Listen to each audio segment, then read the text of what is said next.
Merci beaucoup, que le Seigneur vous bénisse. Nalingi to partager un peu makalisi na Nzambe, libota na Nzambe. Nakupesa quelques versets bibliques. Kutanga ngweske ozali pour nous épargner bino na temps. Tout ça dans le contexte tout ko aborder. Et c'est dans le livre il y a Première Roi chapitre 12 verset 25 à 30.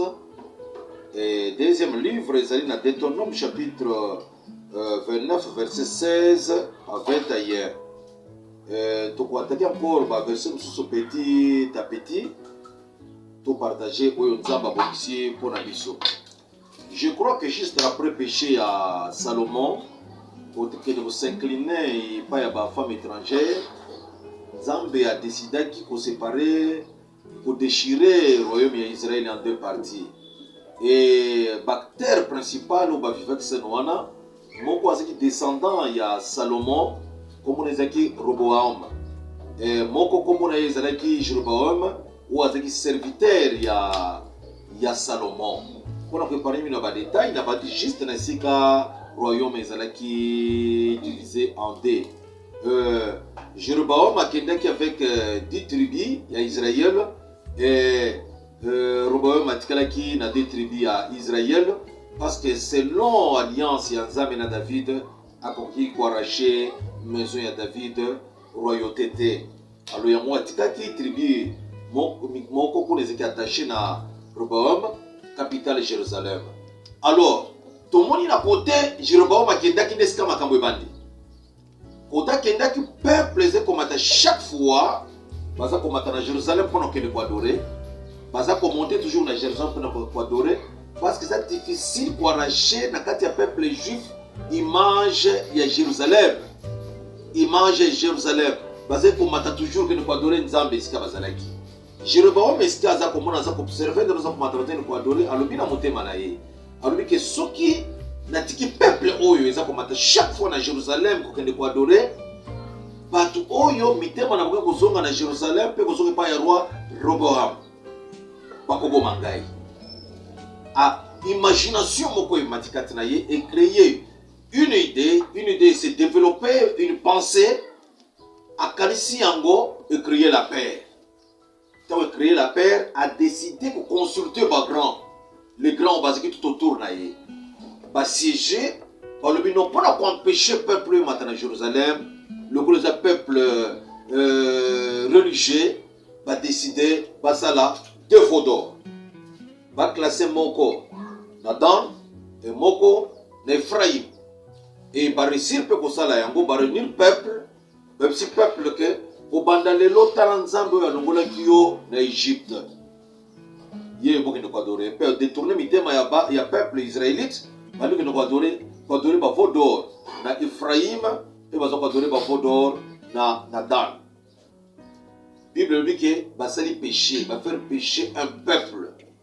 Quand dans Nzambe ekiti, parce que dans Deutéronome chapitre 29 on notre kolobawa 16 à 21 au moment où Nzambe za ko pekisa peuple israélite que bino moko bomoni au milieu à peuple to fandaki. Bon maison s'appelle Dieu ya mabaya, le Dieu d'argent et puis le Dieu de pierre. Maison s'appelle mabanga. Alors bien la carte na binote, ezala mutute, ezala famille te, ezala nanite o motema ne ko baluka. On a que nous savons la banzambe wana. Ce qui muto meki yango ngai nzambe na ko effacer kombo na ye na sena moi. Na ko effacer n'insister. Na ko effacer kombo na sena moi et puis na ko punir ye malédiction nyonso na kolobi na livre ya loi et ko ya likolo na ye. Et comme na kata livre de ton nom. Mais Jéroboam a pratiqué yango. Atie banzambe ba peuple ndio na kusambela kuna tout ça. Kanda na nzambe kitaki likolo ya peuple. Malédiction qui était le peuple israélite. Pour nous comparer, pour confirmer les comme koloba, ce qui autant que Ézéchiel chapitre 48 verset 1, tina 7 au verset 29 tina c'est au moment bazali pour énumérer ba kombo nyonso ya chaque tribu. Mais ce qui autant que le livre Apocalypse chapitre 7, Jean tant juif, Zamba révélé à l'exil peuple juif, à l'exil bango nega classé qui bango na ordre selon tribu. Mais on constate que tribu ya Ephraïm na tribu ya Dan ils ont répété dans l'histoire. Pourquoi? Parce que Nzambe faisait qu'on a kanda na ye. Ils ont escapé classe qui Vodor Nzambe a répété qui a mon kati l'histoire na kanda na Nzambe. Na sena moi Ephraim na Dan ils ont effacé. Ils ont effacé. Et na période de l'Ancien Testament, ba nezele baza ko kozala pardonner na makila ya babuko ya banyo ya ndenge na ndenge. Ezaki na moment de dispensation ya Saint-Esprit. Na moment tout ça sikasika oza moment ya Saint-Esprit, Bible eza koloba que oyo nyonso ko pécher contre Saint-Esprit, ko blasphémer contre Saint-Esprit. Et dans la génération, même la génération à venir, on vous a jamais pardonné. Mais comment on a pas changer bango bakaka bakombo malgré malédiction frappée qui bango va changer bakombo Ephraim na Dan ba tche Lévi. Lévi na Joseph. Donc est-ce que tu comprends comment il y a Lévi et Joseph faisait changer en Ephraim et Dan à cause il y a pratique il y a parole il y a nombre chapitre 29. Dans le moment où ça dit la peur les a créé le bitima batu. Batu mingi les long ba chrétiens basant a beaucoup de confiance encore envers le nom de Jésus. Batu mingi ont coronavirus et bazo pesa ba remettre sans compter kombo Yesu. Net na mboka na biso batu ko kufa na ba meli ba produit où ils allaient convenable te ba musu ba kufi et beaucoup de chrétiens mitema na bango nyonso elongwe et pas dans Nzambe ba komi ko penser kaka coronavirus je ne refuse pas. Coronavirus doit exister et ça ko boma. Et ça réel. Tout ça derrière ba décision il y a ba autorité en mboka na biso ba biso ba pour na préparer ba tuna na fléau wana. Mais pour les bisous chrétiens, notre protecteur c'est Jésus. Il ne faut pas abandonner la prière. Notre point pour sécuriser vie na biso c'est Jésus.